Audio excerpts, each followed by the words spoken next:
Brian Kelly is not doing a great job coaching this team. I wish there was some other reason for what I want to talk about at the beginning of this live stream to be about anything other than coaching, but he cannot manage a game. The timeout on the goal line is one of a gazillion things we are going to talk about today. You give Vanderbilt a lot of credit. They were the better team. They did deserve to win this game. And on top of all of that, you look at Vanderbilt and what they were able to do offensively. It was what we expected them to do, to not throw in the direction of Mansour Delane really at all, to leak their tight ends and run a lot of misdirection, and we couldn't get lined up properly. We need to have a conversation about Harold Perkins. He's just not a good football player. I keep going back to 2022 Perk. It's just not coming back. I mean, we have to start talking about what actually happened in 2022. And then, in 2023 and 2024, it was mostly not great. And then today, it was about as disastrous of a game you will see from an LSU off-ball linebacker. You get into Barry and Brown. What an amazing fall from grace after an amazing start to this game, the drop to end the game, and then the selfish decision to get into a fight at the goal line, which I think forced LSU's hand. It didn't necessarily force their hand. They could have just gone up and ran another play. But other greatly coached teams, when they're on the goal line, their players are getting ready for the next play. Instead, we're fighting each other instead of getting ready for the next play. And then we blow a timeout. We substitute Chris Hilton in at the goal line. For what? For what? I don't understand what we are doing as a coached team. The LSU offensive line, actually give them some credit. They actually did block some people. We actually were able to establish a run game. Now, the long Caden Durham run had more to do with the play design going up against the defense that we were up against, but they also fell apart with DJ Chester having to step in, and then Weston Davis, of course, fell apart. He had some of his better pass sets in this game. But to start off with a positive, Garrett Nussmeier was phenomenal. I do not want to hear any Garrett Nussmeier slander at all. He was nothing short of incredible in this game. Now, can we nitpick a few underthrows and ball velocity, and we're still not hitting deep vertical shots when some of those could be there? Sure, we can do that. But Garrett Nussmeier was under immense duress for a good bit of this game, and he almost pulled us through to a victory today. So I don't want to hear any Garrett Nussmeier slander because I have done plenty of that, and I felt like it was justified. But the truth is, he was who we expected him to be, a number 18 that fought tooth and nail and didn't make stupid decisions. Were there a few of those that you would like to have back? Sure, but he's a quarterback. He touches the ball on every play. So there's going to be some of that. But it buries the lead. It buries the lead. All of that. Because I like to be fair. I like to shout out a few positive performances. West Weeks was also really good in this game. I also thought Devon Keys did some good stuff, even though he was in bad spots. Y'all, LSU, right now, in the Southeastern Conference, played in the southeastern portion of the United States of America, where everything is supposed to mean more. We are by far the worst coach team in the SEC. It is not even close. I do everything on Power Hour SEC. I watch all these teams.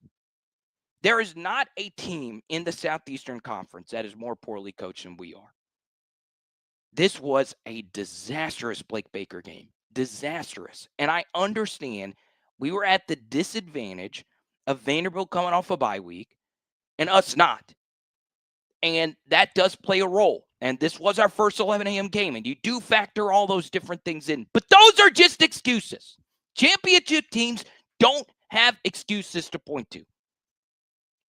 Our coaching staff makes so much money. And I'm not a pocket watcher.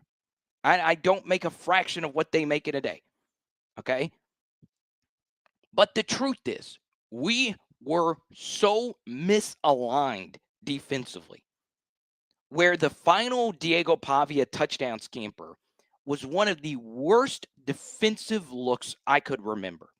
And it was very similar to the long touchdown we gave up versus South Carolina, where we have linebackers flying over to one side of the field and no one to the backside of the play. It is a calamity what Brian Kelly has done when it comes to actually coaching the team in between the white lines. Okay? I don't want to talk about the 36 scholarship shit ever again. We're in year 4 of this. We're in year 4.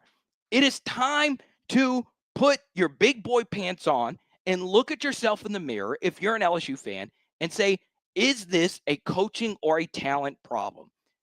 Is there some talent deficiencies in particular on the offensive line? Absolutely. But our wide receiver rotation doesn't make any sense. Our running back depth doesn't make any type of sense. We cannot block at the tight end position. Another really big holding call from Barry Sharp.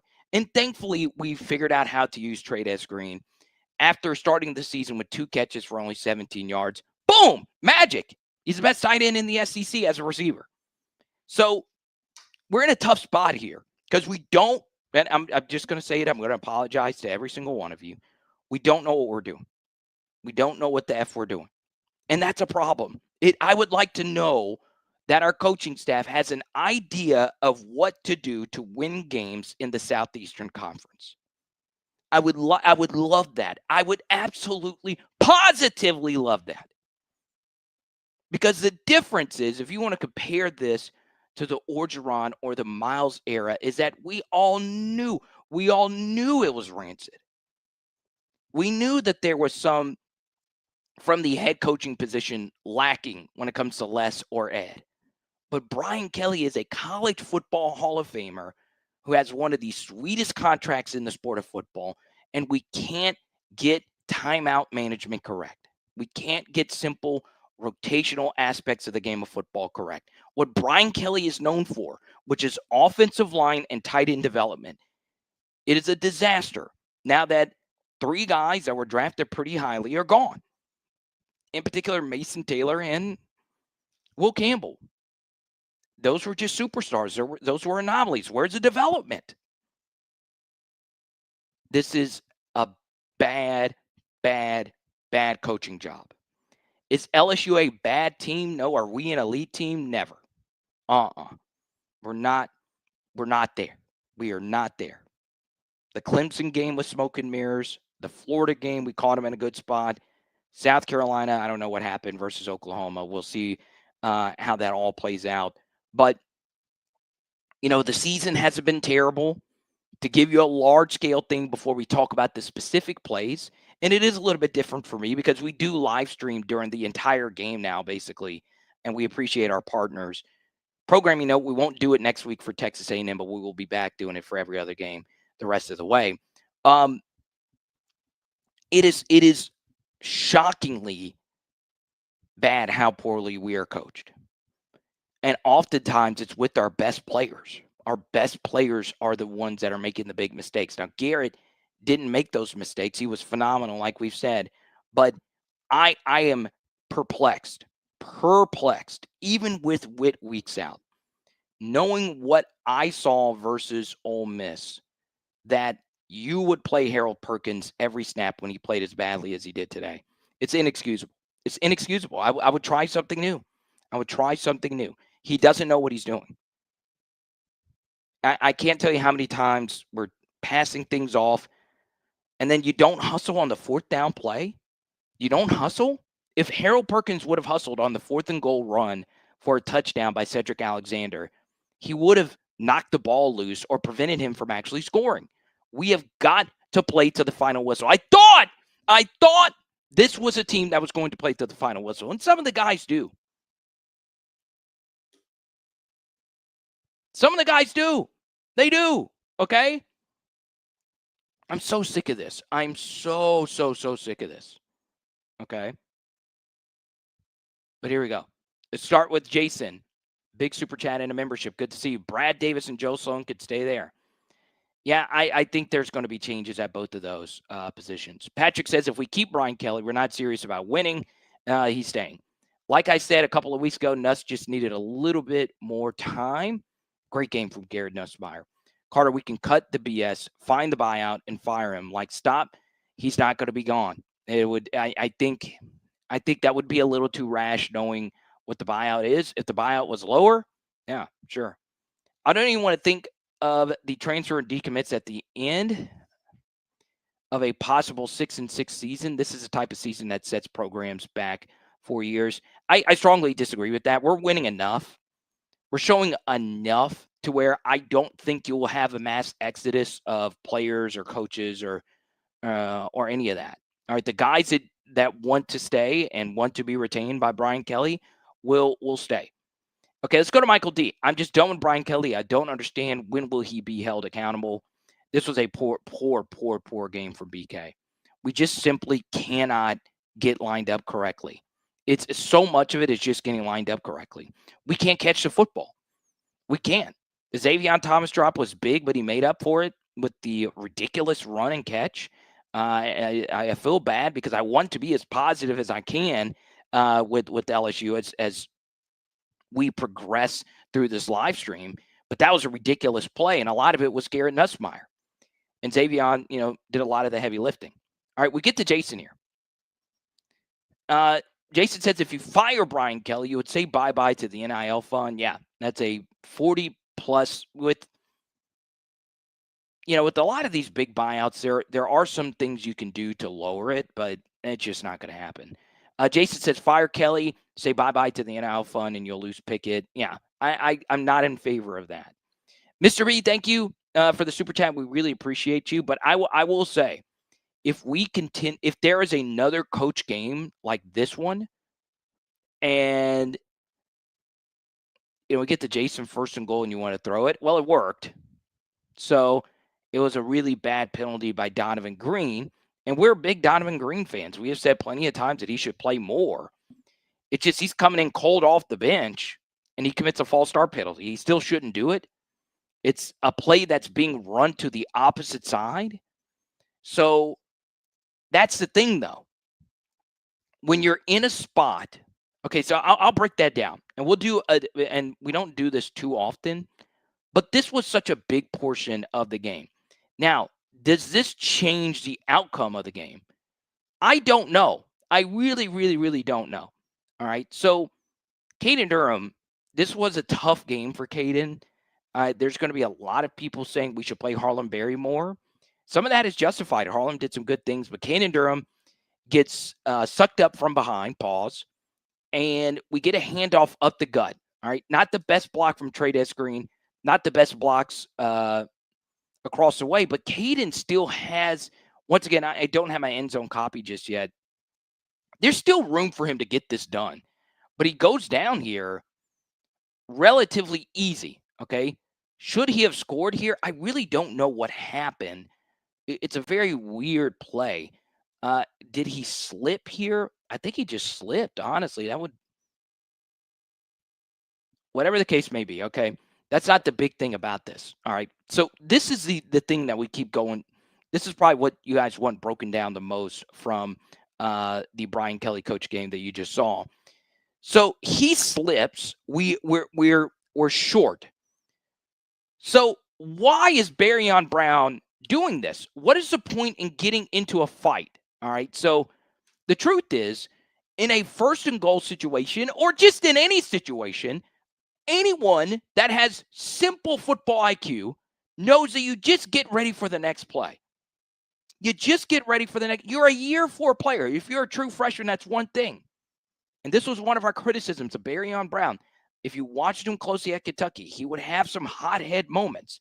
Okay, so you could see, and if you watch the halftime the third quarter live stream or fourth quarter live stream, the game live stream, you've already seen this. So now this is working against us, where we have this distraction, and Barryon Brown is now needing to be separated by the white hat, and we need to be getting ready to run the next play. We're on the goal line. The last thing you want to do is substitute. And why don't you want to substitute? Well, first off, Barryon Brown doing this allowed Vanderbilt to do a defensive substitution. Okay? So Vanderbilt's like, okay, there's a stoppage here. Let's go make a substitution. That's totally legal. Now, Garrett's having to deal with the white hat. And look, Barryon puts us in a bad spot. Vanderbilt's able to get personnel that they want on the field. Now we're nowhere close to being lined up properly. So a lot of this is on Berryon. We should already be ready for the next play. He probably should have been whistled for a 15-yard penalty on the goal line. On the goal line. So now LSU's like, okay, let's go ahead and make our own substitutions when 15 seconds have already burned off the clock. And then you get into the overall analytics of it. We're down by 10. We are down by 10 versus a ball control offense that is so good at bleeding clock. So we need to be in a hurry-up mode. And because the game was stopped, Vanderbilt was able to do a full substitution. All right, so they get their heavier personnel out there because they're thinking we're going to run. And guess what? We're now making the longest substitution you possibly could make. Let's get Chris Hilton involved. Oh, has that ever worked? So Chris Hilton is coming in late. And he's taking Berryon Brown out from the opposite side of the field. This is the longest substitution you possibly could make. I don't think Chris Hilton has played a snap yet. So now Berryon's got to run all the way back. We're taking Aaron out of the game as well.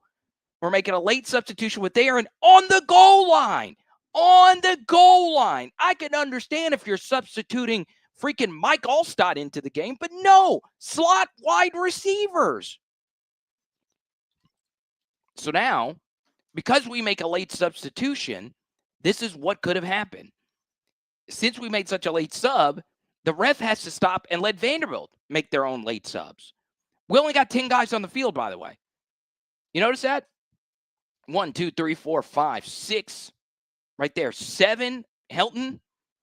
8, 9, quarterback, running back. And then at the top of your screen, 1 wide receiver. We only had 10 guys on the field. I don't know why Aaron got off the field. 8, 7, 6. Now we got to blow a timeout. It's selfish play from Berryon. Then you should probably still keep him on the field. Put Chris Hilton in, and incompetence. Incompetence. That's what it is. That's what it is. It's unacceptable. It is unacceptable. It is unacceptable. You should never, ever, ever, ever, ever, ever, ever let that happen. If you had a slightly decent coached team, it should never happen. Never. But here's the thing. It would be one thing. Ladies and Gentiles, it would be one thing. It would be one United States thing if this was the first game that this happened. This would be the first game. But no, it was Clemson. Clemson, we did the same shit. It was Ole Miss when we were losing. Ole Miss. Ole Miss. We do it there. God bless. What are we doing? What is this? What is this world that we're living in? What is the point of existence? Why? Why do I spend my time even doing this? I'm going to go work somewhere else. God bless America. Why? Why? Why? Why? Why? And then here's the thing. If you're a wide receiver and you got a little bit of an attitude, I don't care. I don't. If you make it up as a player. But what do you do, Berryon Brown? What do? You drop it. You drop it on 3rd and 8. You drop it on 3rd and 8. You drop it on 3rd and 8. Oh.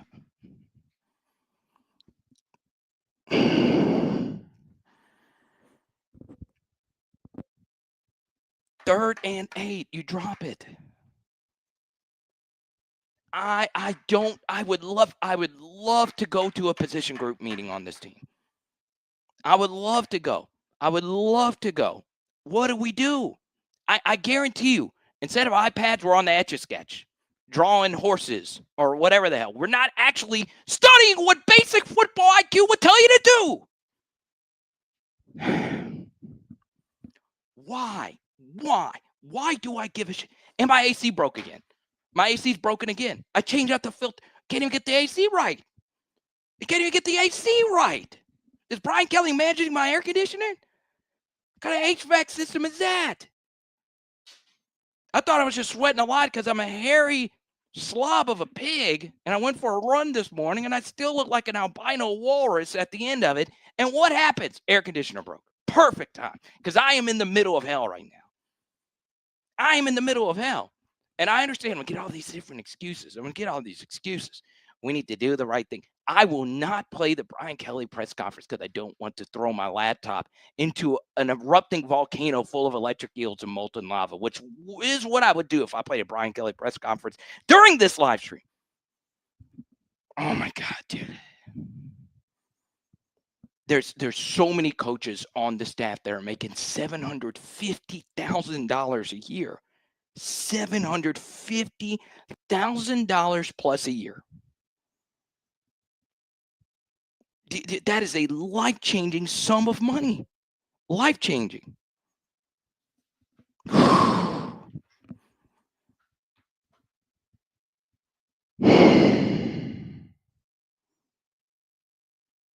We continue. Let's go to Van. Thank you so much, Van. LSU is a C-plus program as long as Brian Kelly is the coach. I agree. I mean, that's what we are. I truly do mean this. Even if we had freaking Will Campbell and Munoz, they think of any great offensive tackle, we're probably losing this game today.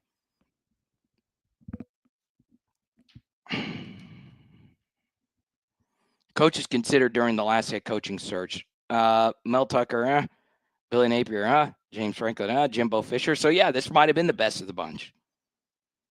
What does that tell you? Nobody knows shit. Nobody knows anything. Let's keep it going. Actually, Sourdough, man, hoping that Penn State comes for Brian Kelly and that he is smart enough to realize the SEC is going to ruin his stellar career. You know, you're right. I do want to go a little bit longer. Are we a C-plus program? I would say so. I will say all you need, and Sloan was mostly good today. If we're going to be fair, a lot of it was Nuss making some amazing stuff happen. I cannot tell you how good of a Garrett Nussmeier game this was. It really was. But you can't really blame today on Joe Sloan. I mean, this was one of his better games.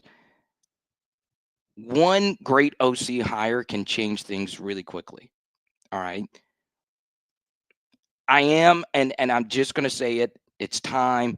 Someone has got to do it. He is one of the most popular players on this team. I am over the Harold Perkins era. I'm just over it. I'm not saying he's bad.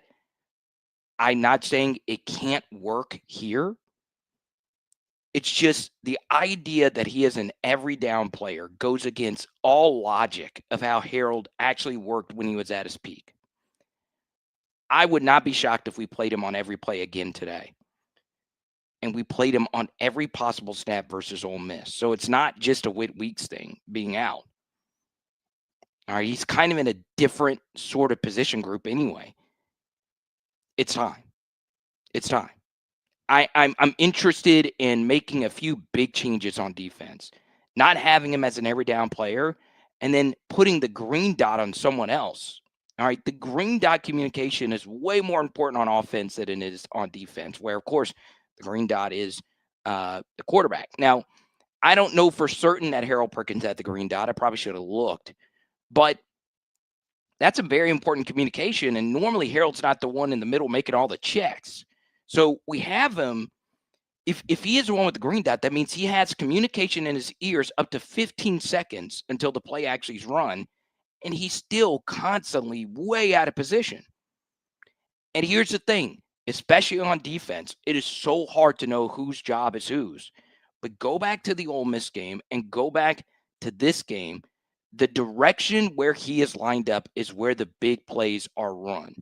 And the Pavia scramble touchdown, we broke it down. That's why it's very important you actually watch our stream while it's going on, because I have my own little game going on, and I'm able to break down the plays about 5 or so minutes after they happen. The Pavia touchdown run was opposite of where Perk was lined up, but we overcompensated in that direction, and there actually should have been a touchdown pass in that direction. And it goes down to what I have always said.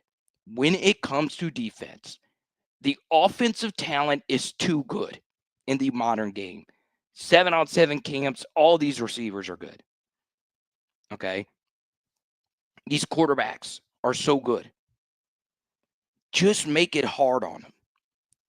And the thing that's interesting is Diego Pavia is very good. But if you actually make him work from the pocket, so let's take the final throw where we were burned deep. Tamarcus Cooley was burned over the top, and it was dropped by the receiver. That's what we should have been doing. Make them have to convert those types of plays. Even though it should have been caught, let's just not let them play pitch and catch with their tight ends. That's what they want you to do. That's what they want. That's what they want to do. It was a brutal Blake Baker game. This is the second Blake Baker game that was bad, and the other was Ole Miss. And I honestly think a lot of this gets fixed if you don't have Harold Perkins out there every snap. I'm serious. Just give it a shot.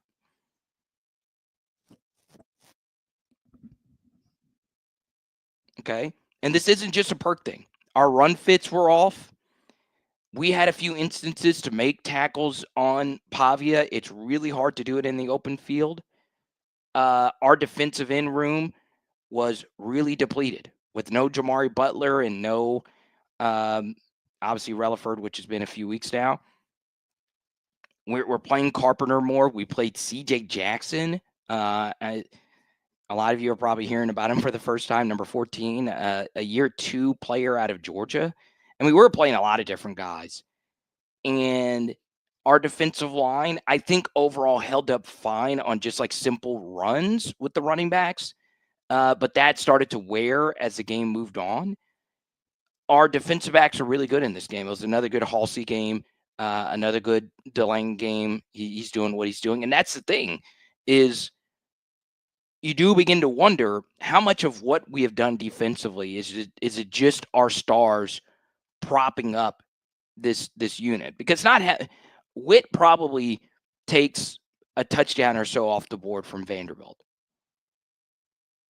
Okay. Mr. B, thank you. Appreciate it. But yeah, I mean, I just don't even know. I just don't even know what we need to do. I do think the A&M game sets up nicely for LSU. I do.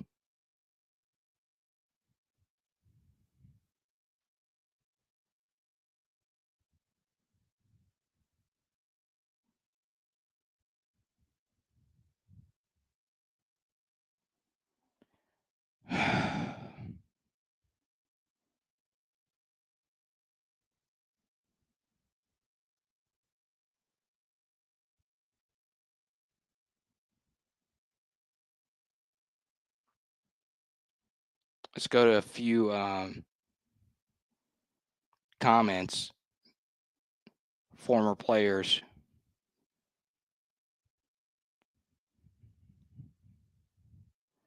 Fiocco, culture problem. T-Bob, culture problem. No toughness on this team. Oh, look. There's Van.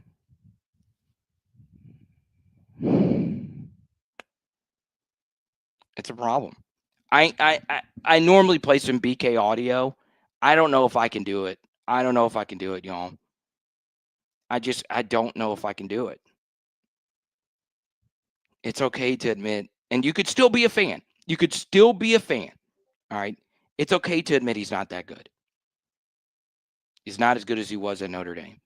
And honestly, if you look historically at when coaches leave for another job, a lot of the bad mouthing from the former fan base is normally somewhat directionally accurate. Now, did Notre Dame go overboard with some of it? Sure. But a lot of the stuff that they were saying was true. It just was. A lot of the stuff that they were saying was true. And that's tough. Okay. And in particular, in this society, we as a culture don't do a good enough job to admit we were wrong. Okay. Now, is BK a terrible coach? No, he's not terrible. He's not a terrible coach. He's not that great either. Okay. And then, my goodness gracious. I mean, I kind of just want to do my film study now. I want to do it live. We can do it live. Actually, we do need to go to a quick break. What you're about to witness is one of the most insane plays I think I can remember.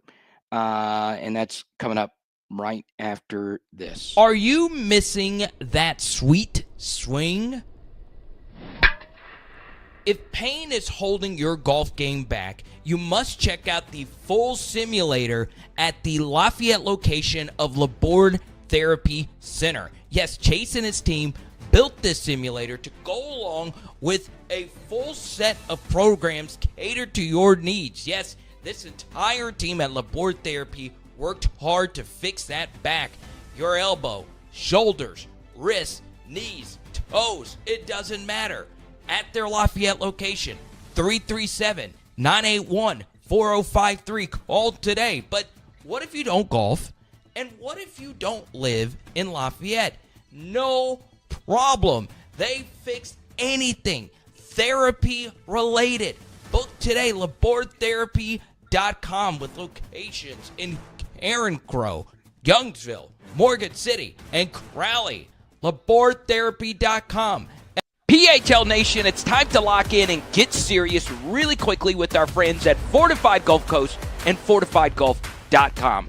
This is my buddy Ramey. He is one of many Fortified Gulf Coast inspection professionals that are doing something to help you not only save your home, but your memories. The Fortified program got started about 13 years ago. We adopted it here in New Orleans about 2.5 years ago. It's a more advanced way of doing the roof.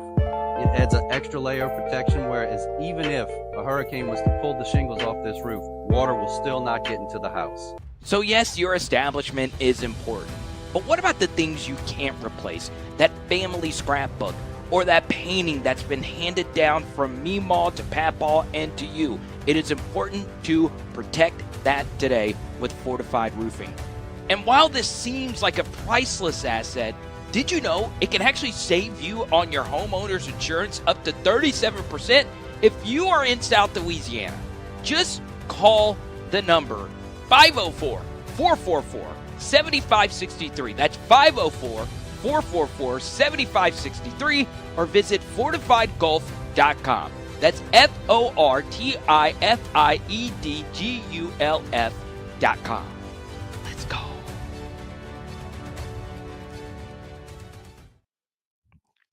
Yeah, I don't know if I want to play this.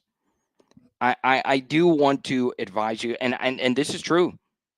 There are families that watch PHL as a whole, okay? And when they watch as a nuclear family, this is about to be very explicit content. I just want you to know. I'm going to give you time to change it. If your eyes cannot handle what you're about to see, you have time to change the channel.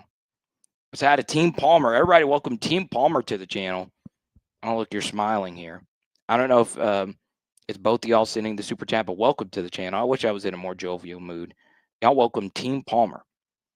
Listening to BK would be a waste. He says the same excuses every time. I have to do better. It would be infuriating. Okay. All right. You've had your chance. What happens here at left tackle is illegal.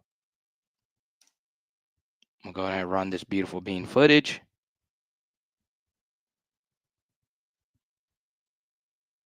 And this is where we are as an offensive line. Our backup left tackle.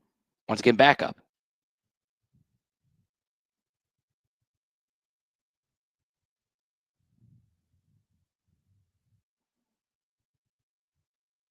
Ends up getting our right tackle destroyed too.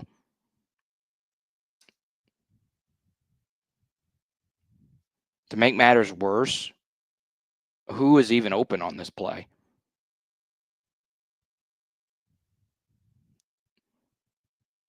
I mean, obviously Trades, but that's getting chopped down pretty quickly. Garrett could have still thrown this to Trades, but I also understand not trying to get that swatted. Also, I will say, once again, this is at slow-mo. Attack a 300-pound human being falling down right in front of you changes a lot. All right, it doesn't help that Weston Davis is getting drilled right into his lap. Actually, Garrett is getting out of this if Weston Davis didn't. I thought Garrett didn't get out of this because he's just not really a mover. But Weston Davis getting beat. And once again, it's a deep drop, so it's not the worst here from Weston. But Weston getting beat here is actually what got Garrett tripped. He's actually spinning out of this. It was Davis. You could see that the end here actually tackles the wrong guy. He tackles the right tackle.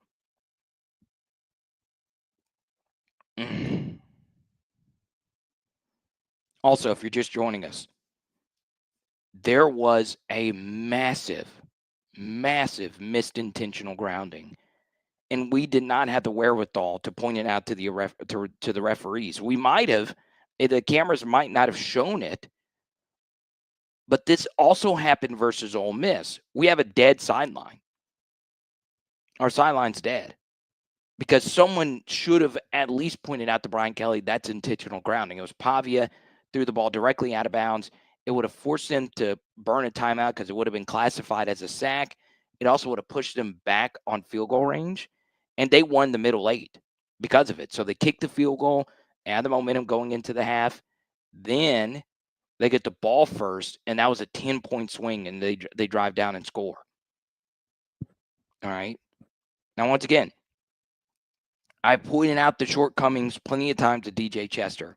He fought valiantly as a backup left tackle.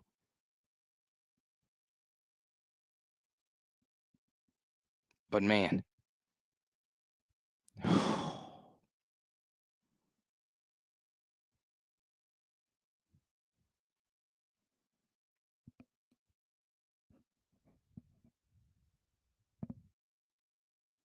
Sherry Berry says, I don't think we get to 9-3, more like 8-4. And we do it every week. Thanks again to our friends at Zion Imaging and the Zion Imaging 360 Spin Booth Experience. Let's go to the box scores. As we always do, we check the yard per play comparison. And what do you know? LSU offensively, 6.6 yards per play compared to Vanderbilt 6. Now, a little misleading because Vanderbilt at the end was playing a little keep away, and kneel downs do affect this. But this was a good offensive game when you average 6.6 yards per play. So where did LSU fall short? Well, one thing, and this will come off as a Garrett Nussmeier criticism. I will not criticize Garrett for what he did today. It was phenomenal. But you do see in the red zone in particular how important it is to actually have a QB who can give you something with his legs. It's so big. And that was honestly made worse by our defensive incompetence in this game. So it's on both sides, right? And you look at some of the other games that LSU has won, close games over the past couple of decades, in particular in the Jaden and Joe era, we just had such a big advantage with the QB run game in pretty much all those games, even with Joe Burrow. And we lose the red zone battle every time. We also lose the QB run game battle so often because, yes, Garrett can't run, but you take the good, and today was a lot of good. And then you also take the bad, which is, of course, we cannot stop quarterbacks who can run. All right. Now, we've had a few bad transitive property losses. So what is a transitive property loss per se? Well, it's results from other games versus common opponents. We struggled at times with South Carolina. We beat them 20-10 last week. Oklahoma, with the quarterback playing with one hand, is beating them 26-7 right now. Obviously, the Clemson win doesn't look all that great now. So, yeah, I mean, we're just not a good team. We are not a good football team.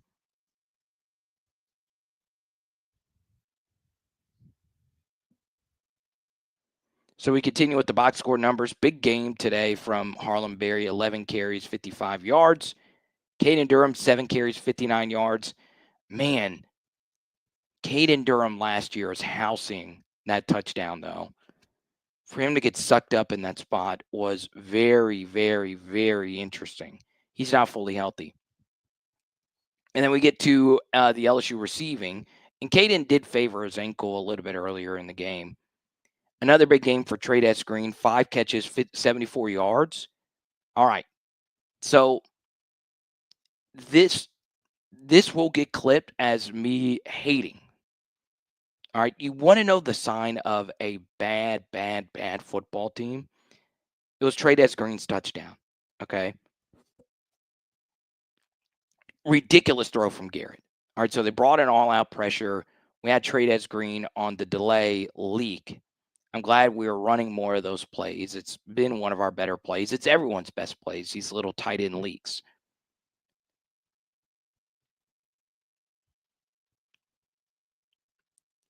I am telling you right now, the way you feel about Trades Green is so different if they review that play, because it did look close that he dropped the football right at the goal line. All right. So one of the most iconic plays in LSU history was a Tyrann Mathieu punt return versus Georgia. He did that, threw the ball to the official. Thank God they didn't review that. A little bit different. We won the game and Tyrann was Tyrann, but there was just a famous example of this with the Arizona Cardinals. Why are we not telling our guys? This should be taught in every single locker room. Carry the football all the way through the goal line. Don't let go of it until your heels are touching the back of the end zone. Trades dropped that ball right at the goal line. I'm very shocked it was not reviewed at the very least. I do think your opinion of it changes, though, if it was reviewed and you would see how close it was and how crazy it is to do that thing. And that's the thing. If you're not really that good of a football team, these little things matter so much. Okay? It matters so much. Okay? But yeah, that should never happen. And that should never, ever happen. And it almost did. I mean, there's just so many different things.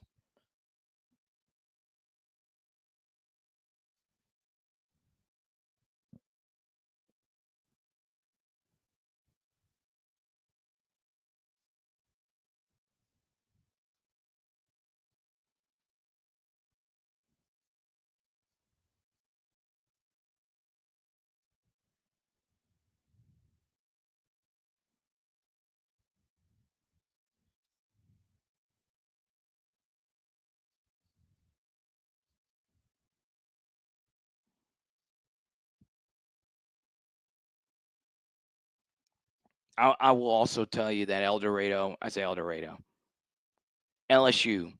has a wide receiver problem. Okay. Xavier, that was a ridiculous play. This just is not that great of a group. It's a group that lacks identity. It's a group that is in a weird rotation. We almost have two, and I say almost, we have way too many cooks in the kitchen. All right. So you have Kyle Parker, and then you have Aaron Anderson. All right. Kyle has this amazing game, but Aaron's back from injury, and Aaron's always been our guy. He's been the best receiver of the Garrett Nussmeier era. All right, but they're both playing well. Now you have Trades Green in the fold.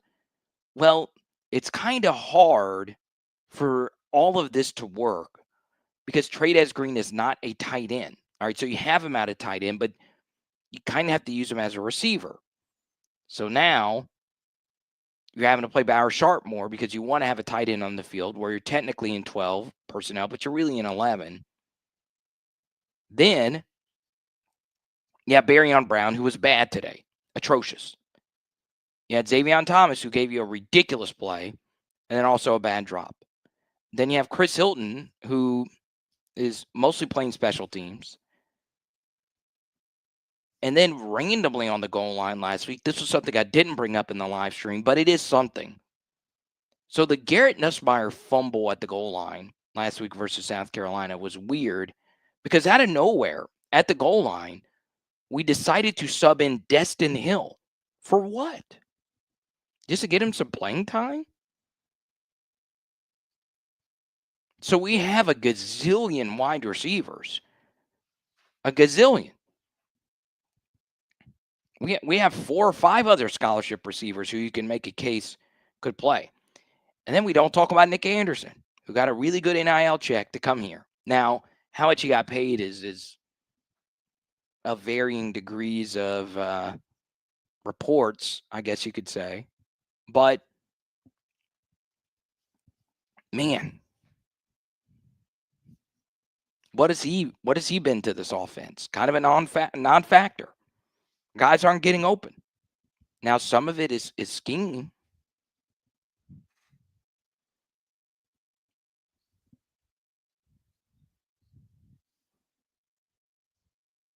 So, yeah, I will tell you, there needs to be a conversation to be had about Cortez Hankton. There needs to be. Okay? Now, here's what you're going to do. In the next 5 to 10 minutes, I'm going to answer as many questions as we possibly can. If you super chat, we'll keep this party moving. I do want to watch some actually good football teams play.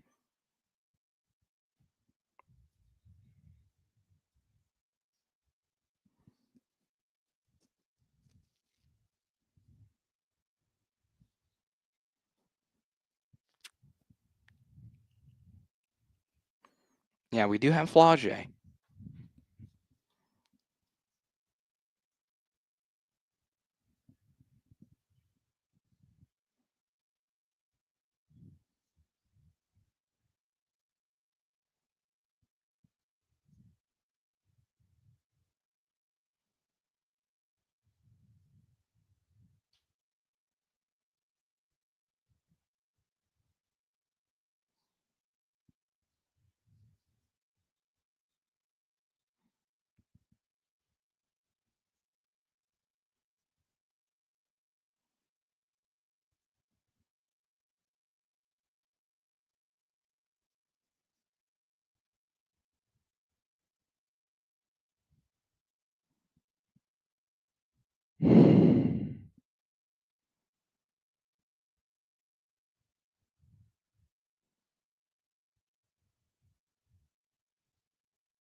Brian Kelly, 11-11 on the road in the SEC.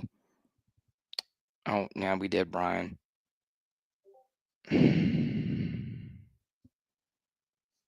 I just don't know. I will say, I don't think, and this will come off wrong. I don't think our assistant coaches or just coaches in general like coaching with each other. No, so what do I mean by that? It seems as if we have so many different pieces that don't work in cohesion with one another. If that makes sense. You know, it's interesting that you had the Carius Kern situation and then you have the injury. You would have thought, hey, maybe we could go to Carius Kern in this game. But now you're wondering, hey, is it time to just redshirt Carius Kern and just live to fight another down or live to fight another day? I don't know.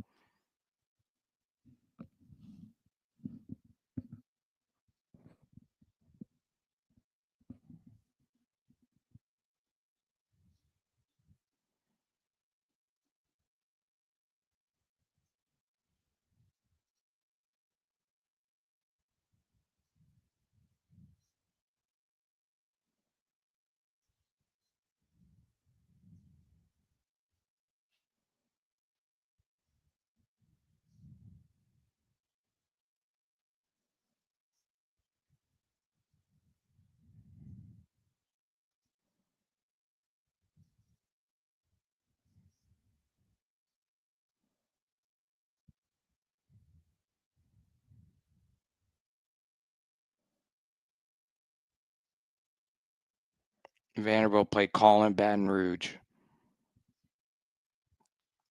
We had so many more fans at the game. I do want to shout this out. I tried to in the pregame, but I couldn't quite get to it.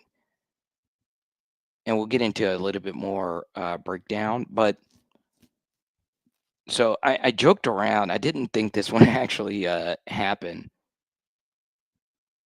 But my wife's in Nashville right now. She went to go see Keith Urban. So that's her FaceTiming me from the show. And that is her to the left. Okay. So then I said, hey, I'll say hi to Hey if you see her. So she FaceTimed me. And then there was just a guy standing like when she was walking in. And he was like, wait, is that Power Hour LSU? So this is Ryan from Georgia.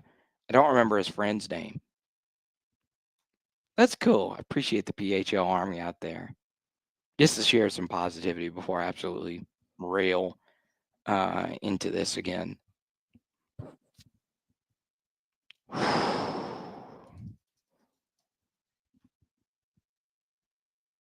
Okay. Do y'all want BK audio? Do y'all want BK audio? All right. Really good question for Sherry.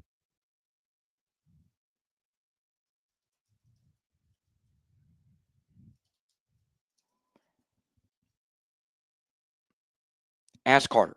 Do you think LSU should have gone for it on 4th down? And I might start doing the Ask Carter hashtag. Steal one for my buddy El Rufino. At the end of the game, instead of giving them the ball back. Yes, I think he should have gone for it. And I said it at the time too. And it's complicated because the math is probably in between on that. On 4th and 8, and you're down by 7. Okay. So Brian Kelly's model, whatever it is on 4th and 8, is probably telling him it's close. But if we are in an it's close situation, you should always, to me, lean towards being more aggressive. And something else about whether or not you want to go for it on 4th and 8. If you're down by 4, it would make more sense to punt the football. Okay. But you have to think of it this way. And I don't think the models, and when I say model, I'm saying the 4th down bot. So every team has an algorithm that predetermines what you're going to do on 4th down. And that algorithm could only do so much. What you would need to calibrate for is, in particular versus Vanderbilt, a team that specializes in burning every second of the play clock, a team that is good at running the football, you really should consider on 4th and 8s to go for it. And since you were backed up into your own territory, what the model does not account for is that Vanderbilt just needs a field goal to end the game. So I think LSU punted on 4th and 8 from its own 25 or 30-yard line. So a perfect punt is probably getting the football at best to Vanderbilt's 30-yard line. At the absolute best. I mean, that's an absolute moonshot. 25 or 30-yard line. And you do have a good punter in Chadwick. Okay. So you make that punt, and then you have to not prevent a touchdown. You have to defend against a field goal. So if it's the 3rd quarter and you're punting on 4th and 8 and you're holding them to a field goal to make it a 10-point game, that's different because it's the 3rd quarter. But in the 4th quarter, when you know a field goal practically ends it, there is more value in going for it on 4th and 8 instead of punting the football back. And this would be what Brian Kelly would say to me. He would say, Carter, well, if I go for it and I don't get it on 4th and 8, then that automatically puts Vanderbilt in field goal range. Good. Because if your defense hasn't been stopping anyone anyway, you will get the football back quicker. And if you get a 4th and 8 stop, Vanderbilt's play calling is probably going to be more conservative in that spot as well. So I'm fine with going for it there. I actually would have gone for it. Something else Brian Kelly would push back against is that the defense for LSU did have previous stops on each of the last 2 possessions. All right.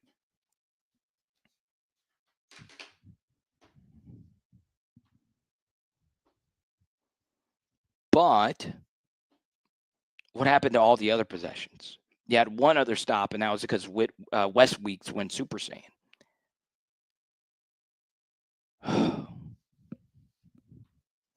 Now, what else about that decision? Well, I want to talk about one decision that I made.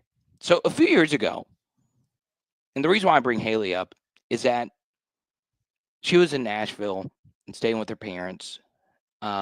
She has a bunch of friends in Nashville she could have stayed with. She's from there. Now, she's from Arkansas, but she lived a good bit of her life in Nashville. So it's a big deal for her to go to Nashville. I could have gone to this game, but I had high school football obligations. And if you guys want to hear me do play-by-play, I could send you the link. I was going nuts last night. Either way, though, and my goal one day is to do a play-by-play game on ESPN. Do something national with college football or the NFL for ESPN. I would love to. That's my dream. Or Fox or wherever. Amazon Prime. But I'm so glad I did not go. Oh my God. Could I imagine? I would have said, y'all, I just need to go to Tootsie's and get shat-faced. Or a friend of the channel, Lainey Wilson, she's got a bar. I would have gone there and just gotten obliterated. $12.50 Bahama Mamas. I would have just been downing my sorrows. I say drowning my sorrows. Oh, man. Samuel Course, man. All right, y'all. I think that's just about going to do it for me. I do have other SEC stuff I have to do, and then, of course, we have the film study.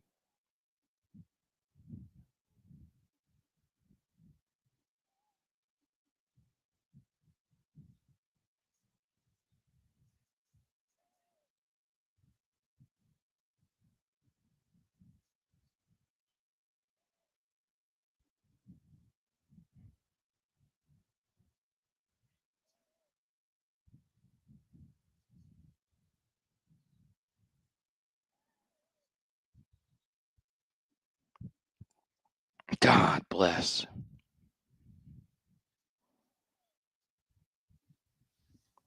I just don't know. I have no idea why my air. And let me go fix this air conditioning. If the air conditioning's not fixed, hold on.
Oh, dude. My air is broken, so it is shattered. I'm doing film in a damn sauna today. God, dude, there is a void in my soul.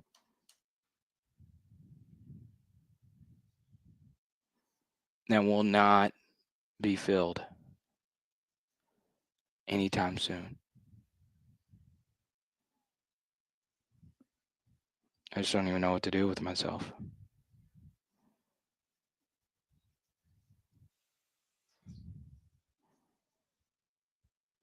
No, it is froze up. It keeps happening. So what I need to do, that's what it probably is. I need to turn it off.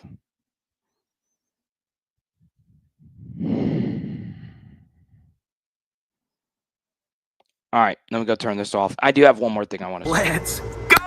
On a journey together with Zion Imaging, I want you to see this experience up close. And me as a wedding and event DJ, I watched how everybody had so much fun with Zion Imaging. And a big reason for their success is the team. Yes, Jaron Thomas and his family started this off as a passion project, and they have one simple goal in mind: taking your event to the next level. Whether it's a wedding, reunion, quinceañera, school, or corporate event, Zion Imaging is all about family-friendly fun. And I gotta show you on this tour the high-level technology that quickly sends your video session to your phone, whether it's iPhone or Android. Yes, it's the Zion Imaging 360 spin booth experience, serving North Texas, North Louisiana, South Arkansas, Orlando, and more. Give us a call, 318-469-4265. Check us out on Facebook or book us at Zion Imaging, XYANimaging.com.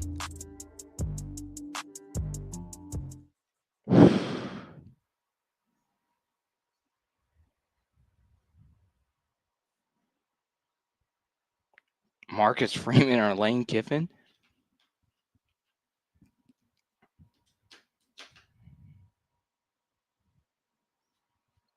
No, I don't.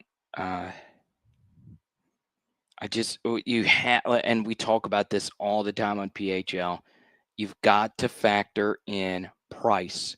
The price is ridiculous. If you want to pay the $50 million buyout, go right, or whatever the buyout is, go right on ahead. Now, to the Fire BK crowd out there, Texas A&M fired it, and they brought someone else in, and they're rolling. Penn State, they're doing it right now. So,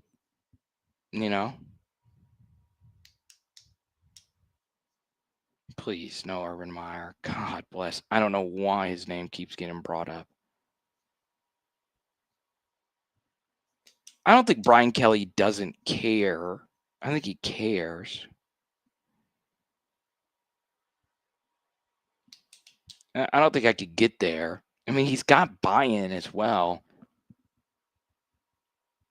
But there is a lot of also selfish play mixed in there as well.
Oh, man.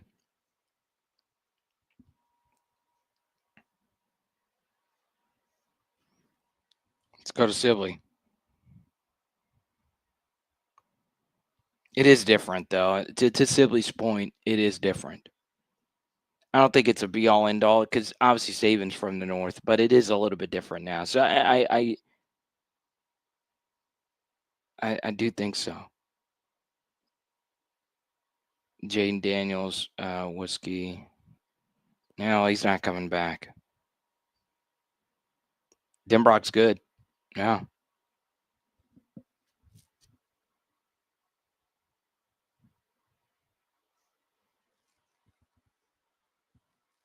It just sucks watching actual football teams. Ole Miss is a better program than us right now. Let that go through. Ole Miss and I wouldn't say Vanderbilt's a better program, but if you were to not know anything about the teams this year and one of those teams was LSU and one of those teams was Vanderbilt, which it was, which team would you think would be LSU? Which team do you think would be Vanderbilt? All right. Do you want to hear the Brian Kelly audio? I didn't go back and saw the whys here. It makes you want to get into coaching. It doesn't matter if you're a film guy like me. I'm not some expert or anything like that. But yeah, I would take a high school job, sure. I don't know what I would do per se.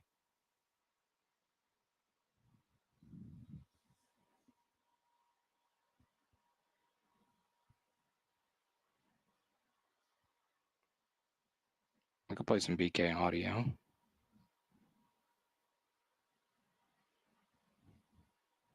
I've cooled down a little bit, so I don't think I'm going to throw my laptop into an erupting volcano full of electric eels, like I said a little bit earlier.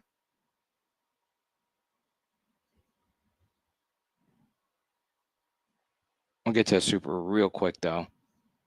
Kelly's going nowhere, and Woodward knows nothing about football coaches.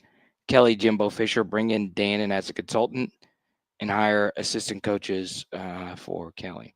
Who is Danon? Let me know.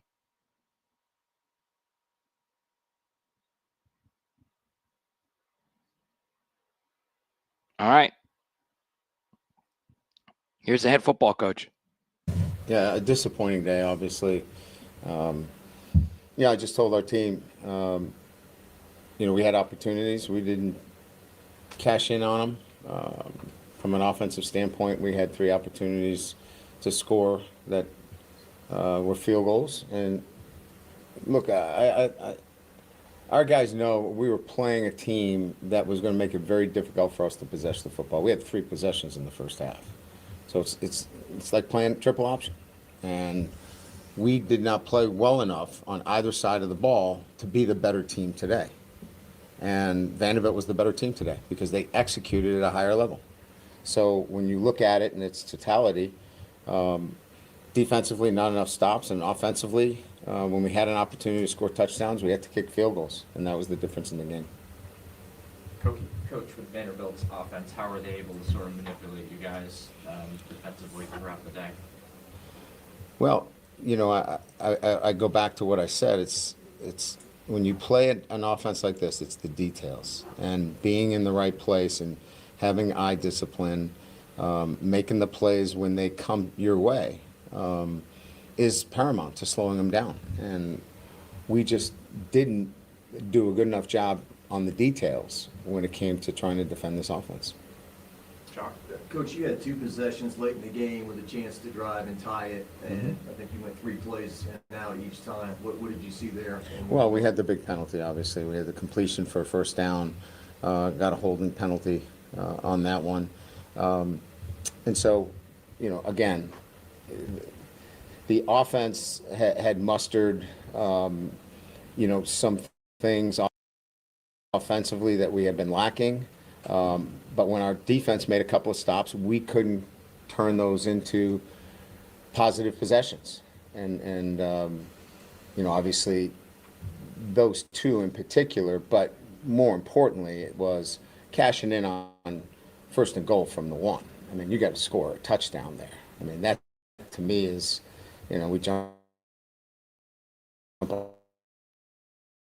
offside and we could pick a couple of plays, Jacques. The bottom line is we didn't score touchdowns when we kicked field goals, and we didn't play well enough defensively to give us enough possessions to win the game. Jack, what went into the decision to punt on 4th and 8 there at the end of the game? Well, we got the ball back, right? No. 4th and 8. Yeah, before that. Oh yeah, we used our timeouts. We had 2 timeouts plus the 2-minute warning. So, in that situation, you're trying to get one more shot at it, and we certainly felt like that was the right decision at that time. The false start, how he managed all of that. Was there a false start and a delay game? You called the timeout before the delay again? Yeah. So, the timeout I didn't have a particular problem with. It was making sure we had the right personnel in for the call, which we did, and consequently had the touchdown call back after the procedure penalty. We got to punch it in on 1st and goal from the 1. I mean, we'll look at that on film, but again, I think overall that's the frustrating part of where we are offensively is not scoring touchdowns but kicking field goals. All right. I want to play this over again. And I appreciate the reporters specifically asking about this. The timeout I didn't have a particular problem with. It was okay. Was there a false start and a delay game? You called the timeout before the delay again? Yeah. So the timeout I didn't have a particular felt.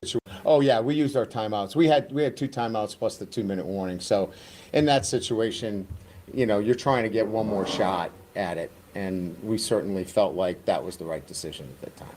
The false start, how he managed all of that. Was there a false start and a delay game? You called the timeout before the delay again? Yeah. So the timeout I didn't have a particular problem with. Okay. Huge red flag. If we're talking about the same thing, because there was a timeout burned in the first half. If he is referencing the timeout before the touchdown or the lack thereof of a touchdown before the illegal procedure penalty by Donovan Green, he says the touchdown he did not have a problem with. That's nonsense. That is nonsensical stuff. Yeah, you should have a major problem. You're down by 10. All right. And if you're down by 10 in the 4th quarter, there is a high likelihood that you're going to need to be using those timeouts as a time-saving mechanism at the end of the game.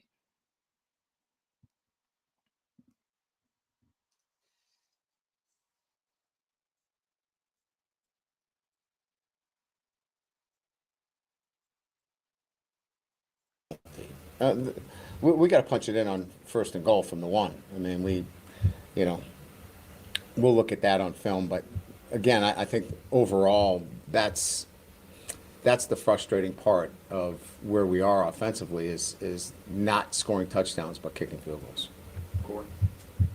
Brian, you guys first drive today did get points. It's the first time that's happened this season, but you still had to settle for 3. But did you feel like when you guys were able to put points on the board that maybe something you found something you could sustain throughout the afternoon? Yeah, I mean, I thought when we rallied there in the 3rd quarter with the touchdown and 2-point play, got it to 3. Obviously then they drive the length of the field and it's a bit deflating at that, but we come right back, and we just can't punch it in and we kick a field goal there. We needed to match scores for scores, and then we needed a couple of stops. And look, we can go back and forth. This game was about details. Their details were better.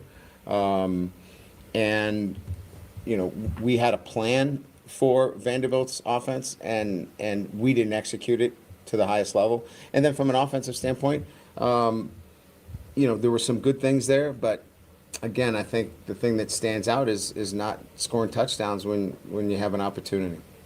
Coach, with Javier's ability to scramble, what made him so tough to corral today, especially if there's a lot of man coverage in the back? Look, I mean, Koki, it's a good question. We feel like we game planned and knew what his abilities are in terms of his ability to scramble. We had people that were assigned for that, and we just didn't execute at the highest level that we needed to against a really good quarterback. Brian, obviously you have to look at it and say you still have to win all your games. You feel like you can, but everybody knows what a tough road you have in front of you. How do you keep this loss from multiplying? It's a competitive group. They have a lot of pride. They're going to play hard. We just have to play smarter and cleaner. I'm not worried about the guys not wanting to play at their very best. They're going to play at their very best. They're still in it.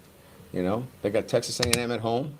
Then they get a week off, and then it's a 4-game race to the SEC championship. And so, yeah, it's a disappointing loss. There's no doubt. It's going to sting, but they've got to bounce back right to reality and know that they've got to play mistake-free against their outstanding A&M team. John? Did it feel like it was a fast-moving game because they possessed the ball, the possessions were limited in the game? Yeah, again, I would go back to the days that I used to have to defend Navy, Air Force, and Army. Those games, but by the time you look up, you've had 3 possessions. We had 3 possessions in the first half, and so each play is magnified. Each play in itself is an important part of the game, and so we've stressed it all week. We talked about it, but yet it didn't come to fruition when we needed it to. Got time for a couple more. Corey? Is there any update on Tyree? It was an ankle. Yeah, I knew it was an ankle. That's all they told me. Koki, last one. Without Bernard and Witt, how much did that sort of affect things from a game planning standpoint defensively? Look, I mean, everybody's going to have injuries in this league. Everybody's going to have top guys out. Our next man needs to step up and get the job done. We're not going to fall back on, we didn't have a left tackle, we didn't have this guy, we didn't have that guy. We had good enough players in there to win the game, and we just didn't execute at the highest level necessary against a team that played really well today. That other than their 4th down turnover on downs, they played flawless. And when you play a team like that, that's going to take care of the football, is going to eat clock and limit your possessions, you equally have to play to that level. And we just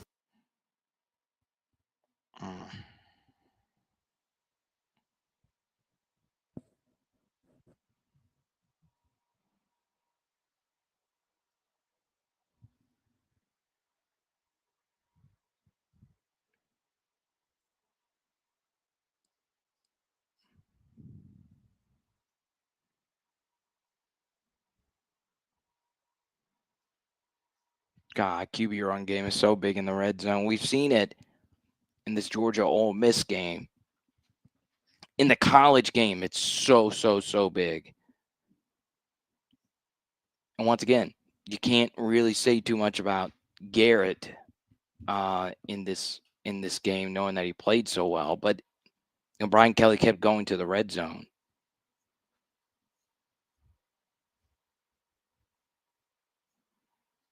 Marcus said Signetti would have us unbeatable right now.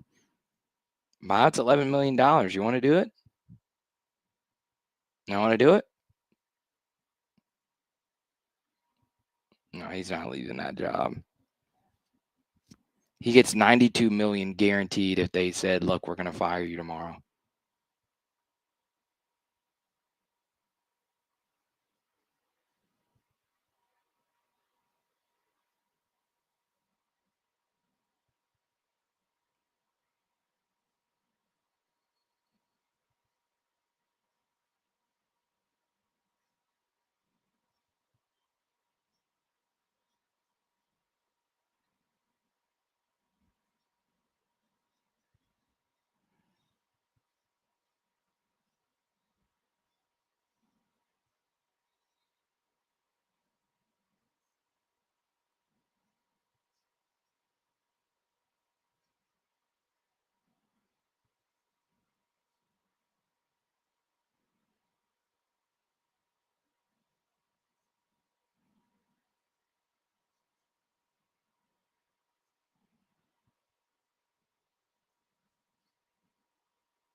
I don't know. I mean, what do you want? You want me to do this post-game show too? I have no idea.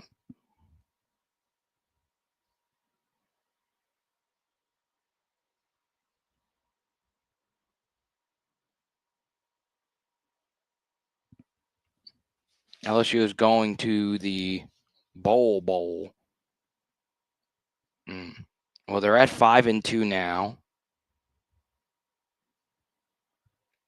They will beat Western Kentucky. Obviously, if they win out, they go to the playoff.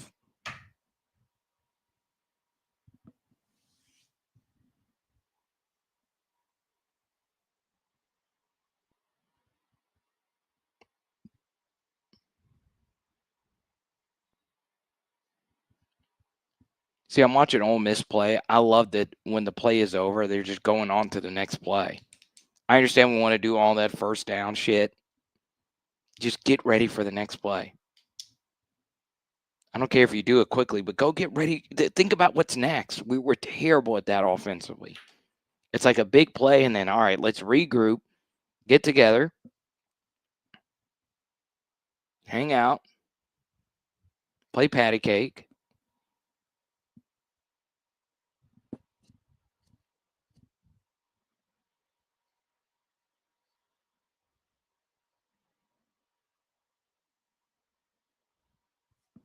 Just get ready for the next damn play.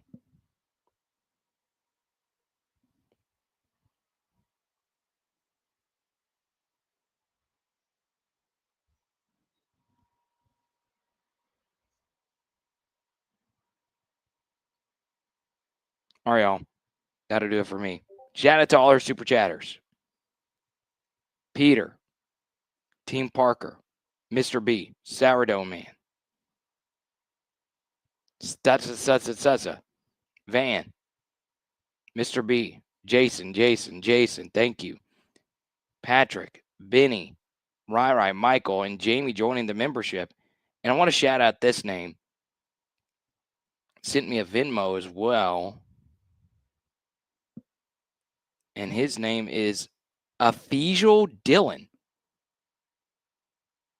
I love that name. Ephesial. Or is it Esfall? Or Ishpal. I think it's Ishpal. Thank you, Ishpal. Appreciate you. We will have a film study tomorrow morning at 8 a.m. and we will be live tomorrow at 8 p.m. Central. And it is Power Hour LSU. Boom! Tonight we are doing, I don't know what we're doing.